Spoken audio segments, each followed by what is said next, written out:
सब माताएं उपास रही थी, व्रत रही थी। वो त्योहार था दशा माता का, जिसको दशा माता कहते हैं। पीपल पूजती है और पीपल के चक्कर काटती है, पीपल में 10 टिपकी लगाती है और पीपल की जो खाल है, पीपल की जो छाल है, उसे उंगली से निकाल के लाती है और कोटी में रखती है। धान की कोटी, चावल की कोटी है, उसमें रखती है। और क्या कहती है कि इसमें डालने से बहुत सारा सोना बन जाएगा। आज तक एक तोला भी सोना नहीं बना, परंतु परंपरा चल गई तो चल गई। कभी कोई ने विचार नहीं किया पीपल पूजने से क्या कोई सोना मिलेगा, पीपल पूजने से क्या दशा सुधरेगी। दशा माता, दशा का मतलब है शुभ कर्म, शुभ दिशा, शुभ दिशा की ओर चलना ही दशा सुधरना है। और देखिए, आज आप सत्संग में आए हैं तो आज आपकी दिशा सुधरने का दिन है। और आज अगर आप ठेके में चले जाएं, सट्टा लगाने चले जाए, कहीं झगड़ा झंझट में चले जाए, तो आपकी दिशा बिगड़ने वाली है। दरवाजा में लिखते हैं शुभ और करते हैं अशुभ। कहते हैं शुभ और लाभ। लाभ कब मिलेगा? जब शुभ करेंगे तो लाभ मिलेगा। पर लिखते हैं शुभ और करते हैं अशुभ, तो लाभ कैसे मिलेगा? इसलिए हम लिखे या ना लिखे, परंतु करे शुभ तो लाभ तो मिलेगा ही मिलेगा। तो हमारी बहनें व्रत रही कल, जो मैं वहाँ जहाँ थी वहाँ की बात है, यहाँ का मुझे पता नहीं। तो वो दशा माता का व्रत रही और उन्होंने पीपल की पूजा करी। पीपल में भगवान रहता है। बताइए, अगर भगवान रहता है तो पीपल को काट दिया क्यों जाता है? क्या कोई भगवान कटता है? हत्या होती है। और आज पीपल को काट दिया जाता है। पीपल, तुलसी और केल, ये जो पेड़ है, बर्ड, ये जो पेड़ है, ये पवित्र पेड़ है, ऑक्सीजन देने वाले पेड़ है। इन पेड़ों की स्थापना हमारे महापुरुषों ने इसलिए किया कि इनसे हमें ठंडी हवा मिले, छाया मिले। और इनकी जो कहते हैं ना, हम हवा छोड़ते हैं और ये हवा हमें देते हैं। तो इन पेड़ों को सुरक्षित रखने के लिए, इसमें एक लोटा पानी डालने के लिए महापुरुषों ने इसमें देवता, ताकि इन पेड़ों की सुरक्षा लोग करें।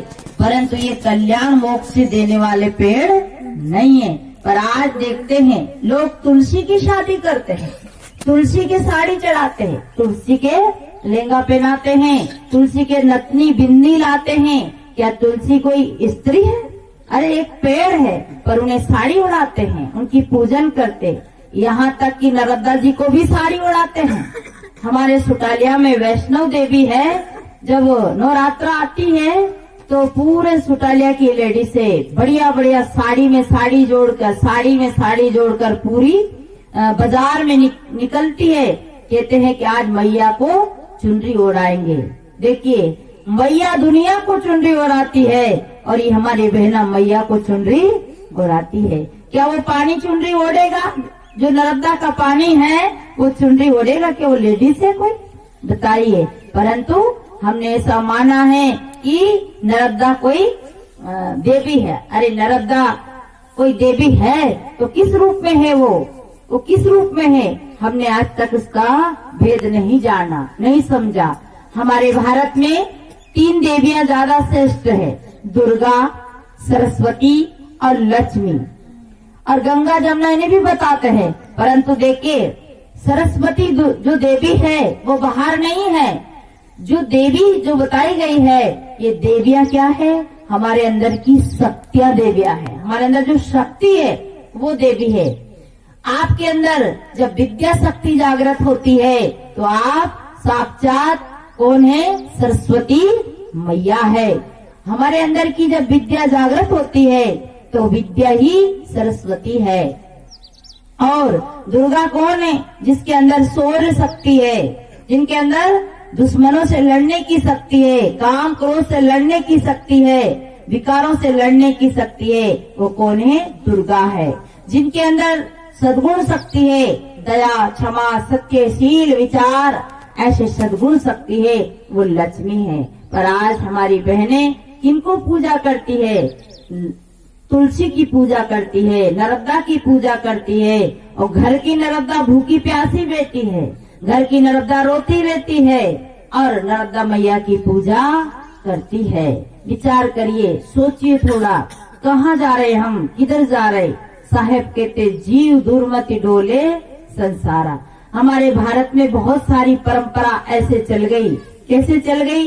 एक घर में एक माँ अंधी थी। अब वो अंधी माँ बड़े, कोई घर वाले रोटी रख जाए, कुछ रख जाए तो बिल्ली खा जाए, माता भूखी रहे। तो उस माता के घर में बड़ी समस्या थी। तो घर वालों ने क्या किया कि एक खूंटी खूंटी ठोक दी, और खूंटी में रोज रोटी रखकर चले जाए, पन्नी में, थैली में, झोले में। अंधी माँ से कहे कि माँ दीवार पकड़ के आना और ये झोले में से तुम रोटी निकाल के खा लेना। तो अंधी माँ रोज रोटी निकाल के खा लेती थी। अब क्या हुआ? अंधी माँ तो मर गई, परंतु परंपरा छोड़कर चली गई। अब क्या हुआ? उस खूंटी पे रोज 2 रोटी टाकने का नियम बन गया। रोज 2 रोटी टाकना है। अब क्या हुआ? नई बहू आई। बहू ने कहा, माँ 2 रोटी क्यों बिगाड़ते हो यहाँ? बोले, बेटा ये जो है ना हमारी कुल देवी है, और कुल देवी को अगर 2 रोटी रोज नहीं चढ़ाई तो कुल देवी हमारा सर्वनाश कर देगी, हमारे घर का नाश हो जाएगा। बहू ने कहा, माँ ये कोई कुल देवी नहीं है, ये खील कोई कुल देवी हो सकती है क्या? खूंटी कोई कुल देवी हो सकती है? कि नहीं बेटा, ये तो हमारी कुल देवी है। बहू ने कहा, दिन रोटी नहीं चढ़ाई तो घर में झगड़ा हो गया, लड़ाई हो गई। याद रखना, तू इस कुल देवी को रोटी नहीं चढ़ाती है तो ये कुल देवी अपने घर का नाश कर देगी। घर में झगड़ा हो रहा था। वहीं बगल में बूढ़ा ससुर सो रहे थे। बूढ़े ससुर ने कहा, बेटी क्यों लड़ रहे हैं? कि दादाजी मैंने इस खूंटी में 2 रोटी रोज नहीं चढ़ाती हूँ, इसलिए सासू माँ मेरे से लड़ती है। दादा बोला, बेटा इस खूंटी में रोटी चढ़ाने की कोई जरूरत नहीं है। हमारी दादी माँ अंधी थी और हम रोटी रख के नीचे चले जाते थे तो बिल्ली कुत्ता रोटी खा जाते थे, इसलिए हमारी अंधी दादी भूखे मरती थी।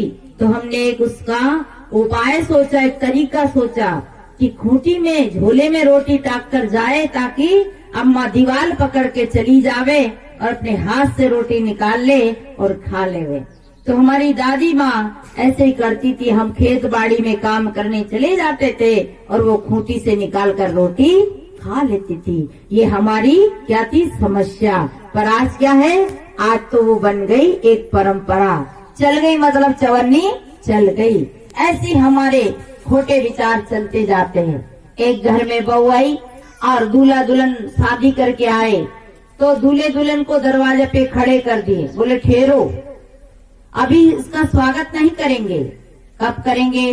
बिल्ली लाएंगे, बिल्ली मारेंगे और टोकरी के नीचे ढकेंगे और मरी हुई बिल्ली को दूल्हा और दुल्हन के आगे से निकालेंगे, तब जाकर के दूल्हा दुल्हन को अंदर प्रवेश करने देंगे। अब बिल्ली बिल्ली ढूंढे तो बिल्ली मिले ही नहीं, क्योंकि बिल्ली कोई पावनी थोड़ी जो निमंत्रण दे दो आ जाए। बिल्ली यूं तो रोज ही चली फिरे, पर जरूरत पड़े तो बिल्ली मिले क्या? अभी हम बिल्ली ढूंढे तो मिलेगी बिल्ली, और यूं तो पता नहीं बिल्ली कितनी होगी। तो बिल्ली को देखते देखते बहुत देर हो गई। अब जानते ही बारात में आदमी वैसे ही परेशान होते हैं। रात में दूल्हा दुल्हन थके थके आए, पूरे बाराती थके आए हैं, पर उनका स्वागत नहीं होता, उन्हें अंदर नहीं जाने देते। क्यों? बिल्ली मिलेगी, बिल्ली को मारेंगे, टोकरी के नीचे ढकेंगे, तब जाके दूल्हा दुल्हन का अंदर प्रवेश होने देंगे। बहुत देर हो गई, दूल्हा दुल्हन थक गए, बाराती भी थक गए, बिल्ली मिली नहीं। पूरे गांव में घूम आए, पूरे गांव में ढूंढ आए, पर बिल्ली मिली नहीं। तो घर वालों ने परेशान होकर क्या, अब कहाँ से लाए बिल्ली, क्योंकि ये नेम जब तक पूरा नहीं होगा तब तक दूल्हे को अंदर जाने नहीं देंगे। तो कोई साने बुजुर्ग थे, उन्होंने कहा, भाई बात क्या है? बोले, बात यहाँ ये चल रही है कि बिल्ली मल नहीं रही है, बिल्ली मिले, बिल्ली मारे, टोकरी के नीचे ढाके और फिर दूल्हा दुल्हन के आगे से निकाले, तब जाके दूल्हे दुल्हन को स्वागत करके अंदर लाया जाए। वो बाबा बोला, अरे बेटी ये ऐसा क्यों? बोले मेरी शादी में बिल्ली मारी गई थी, बिल्ली निकाली गई थी, इसलिए मेरी बहू आई तो मैं भी ऐसा करूंगी, क्योंकि हमारे कुल की परंपरा है। ऐसा मैं नहीं करूंगी तो मेरे यहाँ कमी रह जाएगी, पूजा में पूजा का नेम अधूरा रह जाएगा, शादी का नेम अधूरा रह जाएगा। उस सहन मूर्ति ने कहा, बेटा ऐसा नहीं है, तेरी शादी में घर में बिल्ली ने बच्चा दिया था और बिल्ली के बच्चे परेशान कर रहे थे और वो जहाँ तहाँ मुंह डाल रहे थे, बर्तनों को झूठा कर रहे थे, वस्तुओं को खराब कर रहे थे। तो हम बारात जब निकल रही थी तो हमने बिल्ली के बच्चों को टोकरी के नीचे ढाक दिया कि ताकि हमें शांति पूर्वक ये कार्यक्रम हो जाने दे।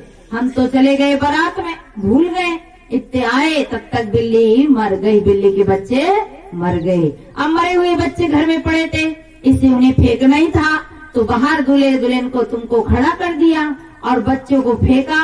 उसके बाद घर में सफाई हुई, फिर तुम्हें अंदर लाए गए। ये कोई परंपरा नहीं, परंतु वो परंपरा ही मान ली। ऐसी हमारी दुर्बुद्धि के कारण घिसी पिटी परंपरा चल रही और हम सब मान रहे, बिना विचारे भटकत फिरे पकड़ शब्द की छाए, हम विचार नहीं करते।